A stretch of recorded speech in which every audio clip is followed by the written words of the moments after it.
Hürmetli vatandaşlar, müşterekler bana hemen tekşürdüm. Simlini tekşürdüm, hemen tekşürdüm. Yani avaz çıkmadı, ben ikinci katım yani avar kıldı. Gördünüz mü ama işte. Bugün obdan sözlügen dedim bizimce. Endilikte sizler bu isyanı başlaştan evvel vaziyet doğrusu şikayetimiz degende mındak bir abzas yakı. Mındak bir mavzunu vatandaşlara tapşırımın. Bugünkü leksiyimizden başlayımız. Leksiyada size hazırlıyoruz. Washington'da sözleyimiz. Going Away. 10. ayının 29. günü YouTube.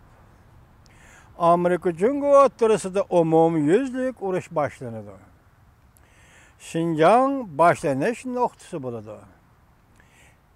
Xi Jinping Garp lageri tikilip kaldı, dedi. Abduri omuluk cumhurlukla devletini güllendiriş ittifakı 19. oktyabr. İkinci bir mavzu. Cungo haberleri. Xi Jinping iktisatının çekiniş besimiga duç kelgenligini ikrar kıldı. Baş el Sütyenkay Amerika'nın aldıda yumşap ketdi. Mavzuluk torpilmi 11. ayının 1. günü YouTube'da ilan kılındı. Abduri Min Jin Hopey. Haltız bir iş oldu. Cungo Kompartiya siyasi bürosu tönce ketim ümitsizlengenligini aşkarladı. Mavzulu haber 10. ayının 31. günü Venviyet torbiyeti ilan kılındı. Berdaşlık verilmedi. Xi Jinping tönce ketim iktisatının eğer oğuzsuzluk uçurğallığını ikrar kıldı.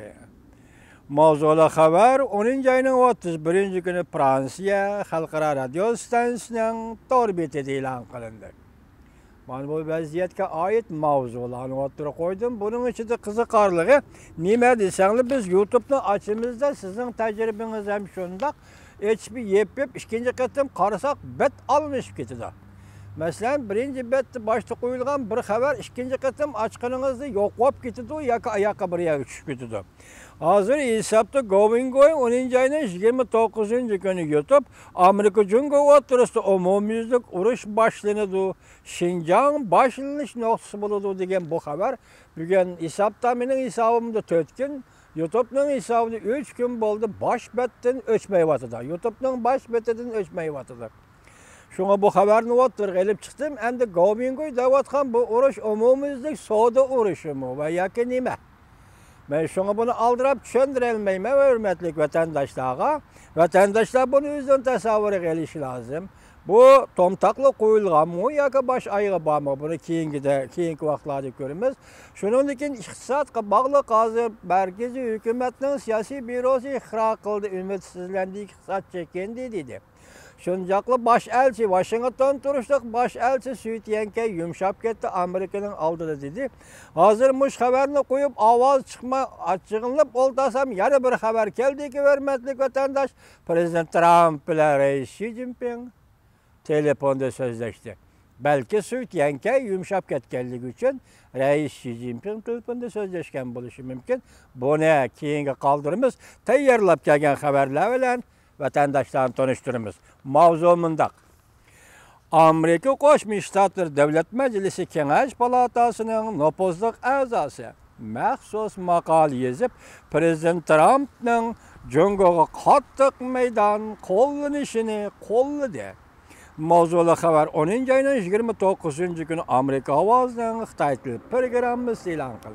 Haber mındak başlandı. Devlet Meclis Kanun Komitesi'nin reisi Chuck Grassley yakşembe günü makale yazıp soda sahasında Amerika'nın Cungo'ya davamlı kattık meydan kullanışını kolladı. Ohio ştatından kelgen Cumhuriyetçiler Partisi'nin azası, Kengeş Palata azası Chuck Grassley Amerika neşir kılındıgan Fox haberleri jurnalida ilan kılgan bu makalesi de söz ibarları kattık sözlerini işletip bundan keset. Ben Amerika Cungo münasibeti 21. asırdaki en mühim münasibet degen sözde kollayman. Bu endi düşündüysek, yaxşılık qartılğandımı eng mühim münasebet, yireklik qartılğandımı eng mühim münasebet dep düşünseniz boladı. Lekin şundaqla bu münasebet intayın murakkab münasebetdir. Jungo bir müstabit devlet sifatida har qandaq vaqtda ta'sir ko'rsatib, boshqa davlatlarni tizginlamoqchi bo'lyapti. Biz buningga sal qaramasligimiz lozim. Senator Chuck Grassley mundaq ko'rsat. Amerika bir qudratli birlik sapni o'ttirga elib chiqishi lozim.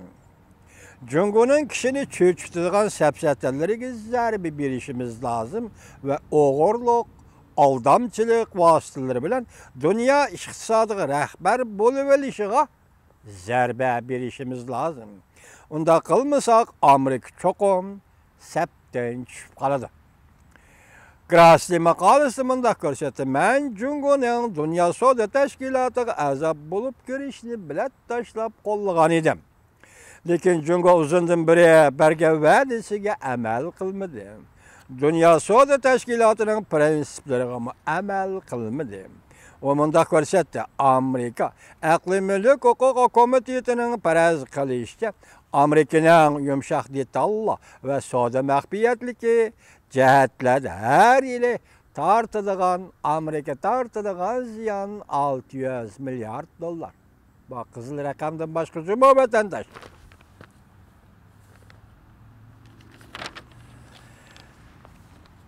Chuck Grassley bu yılning 5'ida Amerika vakillar umiki bilan birga Jungoni ziyorat qildi. Men Jungo iqtisodining taraqqiyotini o'z ko'zim bilan ko'rdim. Bu taraqqiyot Jungo 5G ko'chma uchur aloqa sistemasi raqobatida Amerikadan oldin qatorga o'tib ketibdi. Mening tushunishimcha, yerimdan ko'proq Jungo oliy maktab o'quvchilari tabiiy fanlarni o'rganadi ekan. Selishtirganda faqat 6% amerikalik o'quvchilarning tabiiy fan o'rganganlik tarjimaholi bor. Senator Grassley 25-kuni Amerika siyosat jurnalida maqola e'lon qilib, Jungoning Assallık milletlerinin dini e'tiqodi kishilik huquqiga daxli taruz qilganligini aybligan. Hamda dini e'tiqod erkinligi uchun kurash qilish Amerika Jungo munosabatining yadrolik qismidir deb ko'rsatgan. Ikkinchi kuni Jungo Tashqi ishlar ministrligining bayonotchisi Hua Chunying 26-kuni axborot e'lon qilish yig'in noroziligini bildirib, Senator Grassley'ni Jungoni faqat bilmaydi ekan, ko'z qarashlari bakma bir taraflama ekan. Men cho'chidim, afsuslandim deb tanqid qildi. Musha xabarga yozilgan inkas birinchi Prezident Trumpni qo'llaymiz. Cumhuriyetçiler Partiyasini qo'llaymiz. To'g'ri nishonda ching turamiz. To'g'ri ish qilsak, ko'pchilikdan qo'llashiga erishamiz. İnkas ikinci, insaniyet qarshi turish bilan bo'yni qayrilib ketgan Xi Jinping eng oxirigacha qanchalik talashmoqchi? Efendi, oxiri halok bo'lish bu sizlarga qudrat egasining irodasidir. İnkas uchinchi, Amerikaning Jungo Kompartiyasini qurolli kuch bilan bartaraf qilishini qo'llaymiz.